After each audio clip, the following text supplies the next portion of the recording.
Well, hello, my name is Wayne Long. I'm the Secretary of State for the CRA and financial institutions. You're the tax man. I'm the tax man. I thought the tax man would have, a small monocle, a mustache. Well, it's funny you say that. I've just actually got back from a tour last week. We were in St. John's, then out to Kitchener-Waterloo, Windsor, back to Toronto, and I did an interview in Windsor. And it kind of stuck with me, to your point. The interviewer said, we're not used to seeing a face of the CRA. And, most Canadians' perception, sadly, of the CRA is negative. And, my message, and the reason that I've been going out from coast to coast to coast, is the CRA is there to help. It's there to help you file your taxes. Most people get tax returns. They don't owe taxes. My message to put a face on the CRA is to say, look, we're there, we're available. Obviously, we've had some, I would say, service standard problems that we have, I think, made great strides in improving. But my message to Canadians is, look, the CRA is there to help. If you need help, call them or go online to My CRA. If you have questions, ask them. If you need support, ask for it. And I think so far, knock on wood here, Canadians' experience with the CRA since I've started has done nothing but improve. The CRA agents, especially at the call centers, which would be the UTE, Unit of Taxation of Employees, they go to work. They want to give good service. They want to give accurate information. It disappoints me. It disappoints, obviously, Commissioner Hamilton. And it disappoints the people in the call centers when there's things out there saying they're giving inaccurate information or it's too long to answer the phone. Like, case in point, when I started, the call response after 30 minutes, like a pickup, was about 37%. Now we're at 96%. We want to kind of soften that hardened image of the CRA, know that the CRA is there to provide support and get people returns and benefits they deserve. Think about it, the Canada Child Benefit, the Workers' Benefit, the Canada Disability Credit. Like, there's a lot of programs that the CRA administers that are owed to Canadians. The GST, HST, case in point, final word on this. We've had people come in our constituency office in St. John, Kennebecasis, and talk to our wonderful constituency office manager, Jeanette McLaughlin, and I could speak for MP offices across the country who haven't filed their taxes in 5, 10, 15 years that are owed like $20,000 in returns. Because again, people avoid the tax centers, filing their taxes because they think they owe taxes. Well, I'm here to tell you that most people don't. They're due returns. It's not government's money, it's their money. It's their benefits. So we want to make sure we get more people filing their returns and more benefits in the hands of people that need it the most. Well, I appreciate that picture of it because I think you're right. There is that facelessness of it and the scariness of the anxiety of, if I don't file my taxes correctly, someone's going to come after me. Well, you hear it. Our country, our democracy runs by collecting taxes that are owed. That's how we support provinces. That's how we build hospitals. That's how we pave roads. So we're there to obviously give people returns. We're there to collect taxes, and we're there to make sure people pay their taxes. So that's what the CRA does, and we're going to make the CRA the #1 national revenue agency in the G7. That's my goal. Wow. Okay. Well, we'll hold you to it. Yes, for sure. Can't wait. And, there's a lot happening in the world right now. Sure is. So what is your political hot take in this moment? It's an interesting question. My political hot take would be this. It's no secret that there's been a geopolitical shift. There's turmoil really around the world. And I think it's a very, very challenging time for countries around the world, for democracies around the world, and for Canadians. I don't think it's any secret that our relationship with the States has been fractured, that it poses major challenges for our country. And I would argue that there's probably no country at greater risk than Canada because of these geopolitical shifts. But I would also argue that there's no country that has greater potential than Canada. So the political hot take would be this. I think we've been through an era of extreme partisanship and divisiveness in our politics, whether it was Justin Trudeau on one side and Pierre Poilievre on the other side. I think that era of divisiveness is over. I think Canadians are seized with the moment. I think Canadians are looking inward. They're proud. Their pride's been hurt. Obviously, we know Canadians are immensely proud. And Canadians aren't looking for partisanship, they're looking for leadership. And I think that's where Prime Minister Mark Carney has shown that he's more of a centrist. His message appeals, as we're seeing, to all political spectrums, whether it's the NDP, the Conservatives, Progressive Conservatives, Liberals, Green, what have you. And I think Canadians are looking for leadership. They're looking for somebody to represent this country that has economic and business credentials, which are world-class with the Prime Minister. I think that they're looking for a world-class statesman. We all seen the Prime Minister's speech in Davos. I don't think there was a Canadian who wasn't more proud of him and being Canadian at that point. So I think the hot take is we've been challenged. We've had a wake-up call. We've been surprised, I think, by the change in the relationship with the United States. But I think also that we've realized that we're resilient. We're one of the strongest economies in the G7. We're one of the fastest growing economies in the G7. Net debt to GDP is one of the best in the G7. One of the best credit ratings in the world. Wages are outpacing inflation. Despite the odd fear-mongering that we're headed for a disaster, the economic strength and the economic signals of our country are strong. And, just to circle back to the hot take, I think there's a unity, there's a resolve, and people are looking for world-class leadership. And I see that every day now in the House of Commons. And it's interesting that you mentioned the leadership piece, because we've seen 4 floor crossings. We have. NDP, 3 Conservatives. Yeah. You just need a block now and get that hat trick. Yeah, I mean, they're going to have to disavow leaving Canada to get a bloc member to come over. But, yeah, I think it shows the appeal that Prime Minister Carney's message is there and resounds with people across the aisle. Again, I think his message is clear. We need to invest in each other. We need to stand together. We need to build our own economy. We need to invest in our economy. There's a lot of investment money on the sidelines that has been going, I would argue, to other countries that we need to refocus in our own country. We need to build nation-building projects, and we need to trade, obviously, not north to south, but east to west, and build. I think our economy has shown so far that it's amazingly resilient. We are getting growth in our economy despite the tariffs, despite the disruption or rupture in trade. And I think there's only one way to go, and that's up. And I think we're going to continue to build and strengthen. Well, thank you for sharing that. And I totally agree. And yeah, seeing Davos and seeing what the Prime Minister and the cabinet and the team have been going around strengthening relationships with Europe and Indo-Pacific, I have never been prouder and more patriotic to see that this, again, world order, I feel like every interview I've been having, everyone's been citing world order, rupture. These are really iconic moments. Well, I mean, look at it this way. I mean, our Prime Minister has been traveling the world. Yes. And our Prime Minister has been building relationships and signing trade deals. And I mean, just take, for instance, last week, he was in Indo-Pacific, meeting with world leaders, Australia, India, Japan, signing major economic deals with those countries. $70 billion two-way trade deal with India by 2030, okay? $10 billion trade deal with Australia. $2.6 billion in Saskatchewan's uranium for India. He is making deals across the world to strengthen our economy, to diversify our economy. And look, by fault, we've been too dependent on the States. We've done most of our commerce and trade with the States. Why? Because it's been easier. I mean, obviously, they're right below us. We have a goal to increase our trade by 50%, to double our trade over the next decade, and we will do that. One thing that's refreshingly obvious and abundantly clear is that other countries want to trade with Canada. They like our ideals. They like what we have. Minerals, uranium, we have water, we have oil, we have natural resources, we have lumber, we have softwood. We have what the world wants. And I think we're seeing that in spades when we start to deal with other countries. Very well said. And I do want to lead into when you entered politics, I guess. Let's start from there. What inspired you to get into politics, and did you think you would ever end up as Secretary of State?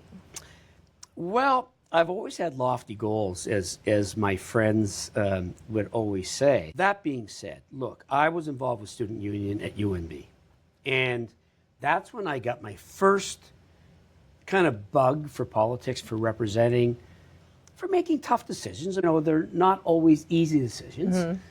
So I had that bug to run. And to be perfectly honest, I was approached by the Conservatives back in the Bernard Lord era in New Brunswick to run for the province. Our kids were young at that point.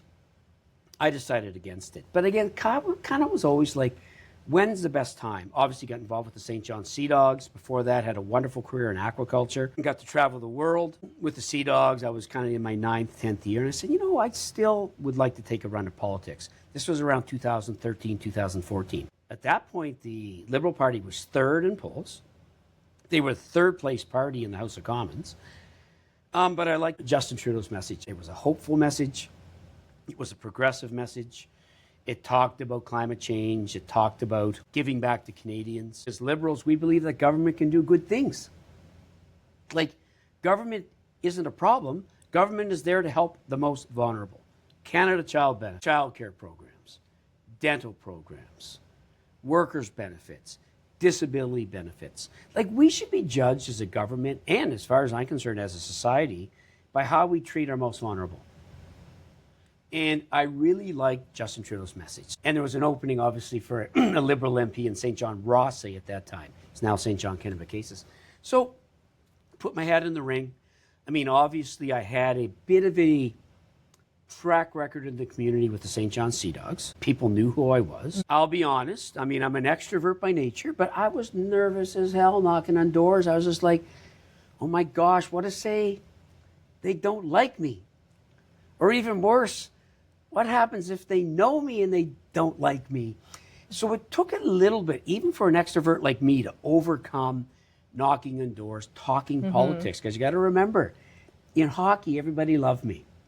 And instantly, in politics, as soon as I ran for the Liberals, there was a group of people, like, much to my surprise, that didn't like me.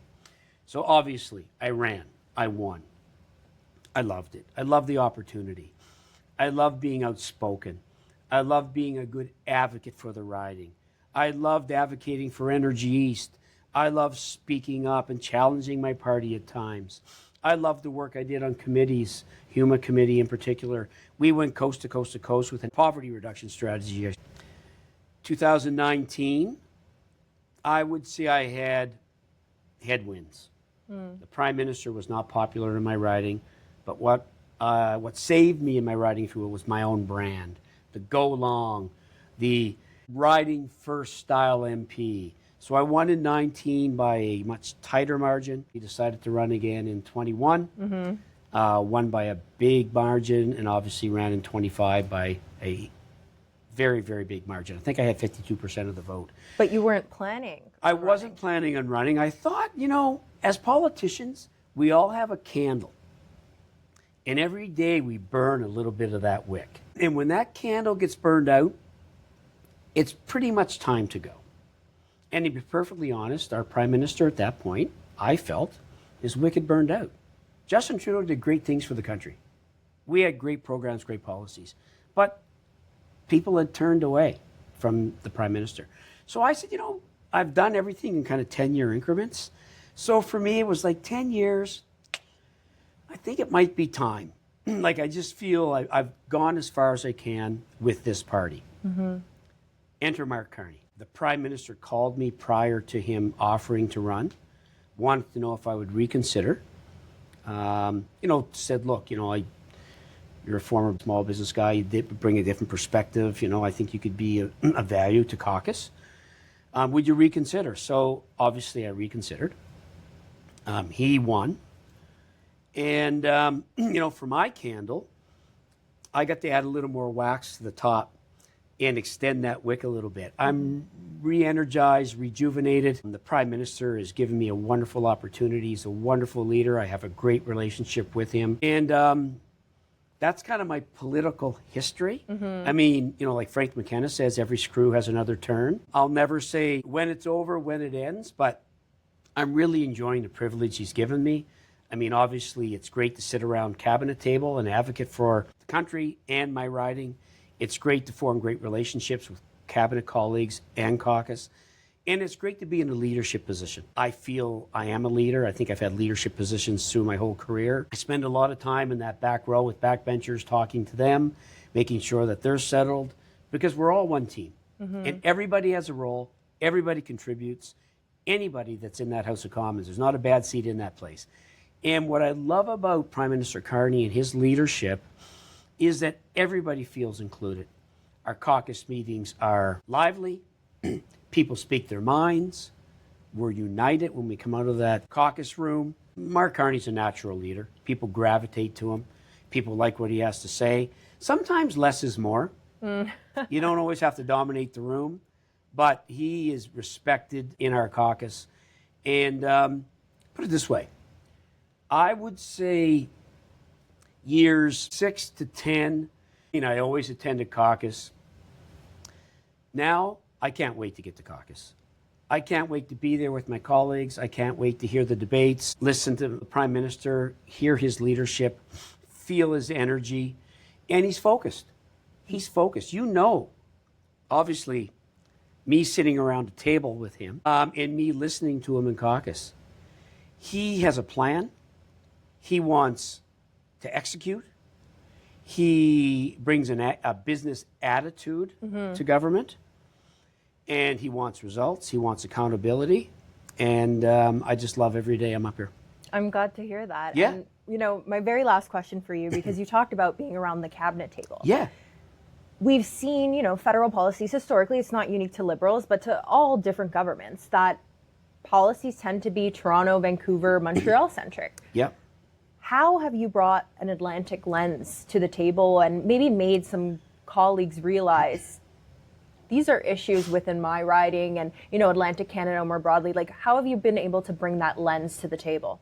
Sure. Look, I think we need to punch above our weight in Atlantic Canada. I think in Atlantic Canada, one of the problems with us is a couple things. We don't think big enough. We don't have big enough asks. And we don't have scale. Why? Well, we're just not big enough. New Brunswick. Oh, actually. No, but even population-wise. Okay. New Brunswick's the size of Etobicoke. We need to band together. We need projects that unite Atlantic Canada. Energy East is one thing. But look at Tim Houston with Wind West. We have nuclear that we want to expand in New Brunswick. We need interties to strengthen our electrical grid. I always joke with our wonderful Premier in New Brunswick, Premier Holt, that we need to add an extra zero to some of our asks.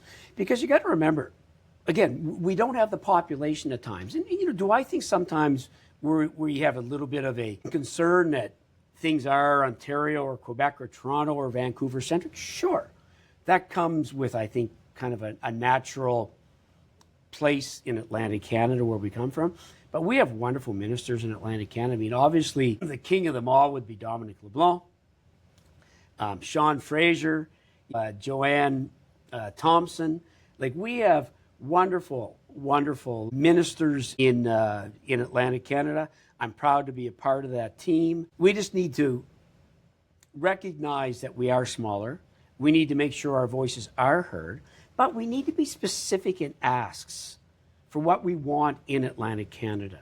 Again, with New Brunswick, we have Port St. John, which is one of the fastest growing ports, I would argue, in North America, if not the world. Our TEUs, the equivalent of containers, continues to grow exponentially. We have a big ask in through the Trade Diversification Fund. We want to build another nuclear reactor in New Brunswick. Maybe that's a CANDU reactor. Maybe it's an SMR. But, we need to think big. Energy and energy security is a big deal in Atlantic Canada. We need to make sure we have what we need so we're competitive and we're not passed by. For example, AI data centers that are popping up all over North America now. Well, currently, as we said, we don't have enough electricity to supply them in New Brunswick. We're working on solutions for that, whether it's nuclear, a refurbishment of Mactaquac, what have you. But it's incumbent on the four premiers in Atlantic Canada to work together, to kind of have united asks. And I think an Energy East partnership with the four provinces, New Brunswick supplying nuclear, Nova Scotia supplying wind. Obviously we have Bay du Nord now in Newfoundland. We have wonderful opportunities in PEI. The four premiers need to act and ask for big asks together. So for me to be a part of the Atlantic Ministers team, we meet regularly. We talk about Atlantic Canada, and we want to make sure Atlantic Canada's voice is well represented, and it is. Very well said, and I appreciate that perspective. Oh, no problem. And just one last thing, I just want to ask you if you can finish this sentence for me. Sure. The future of Canada is? The future of Canada is amazingly bright. We are just, I think, starting to realize our potential. And I think everything happens for a reason. And I think this kind of shock or fracture with the United States has really caused us to look inward and say, okay, we just took a body blow. Are we okay? Yeah, we're okay. Is our economy going to be okay? Sure, a few speed bumps, may need to buckle up a little bit here and there. But if we focus on our country, if we trade east to west, if we develop other strategic trading partnerships with other countries around the world, we will be the envy of the world. We will be the strongest economy in the G7. And I still believe that the United States will regret the day that they've gone down this road with us because it's caused us to really look inward and become stronger and more resilient. Very well said. Well, thank you so much, Secretary of State. I appreciate it. Thanks. I would love to keep talking more. Yeah, but pleasure. Well, maybe some other time. Yes, absolutely. And maybe in New Brunswick.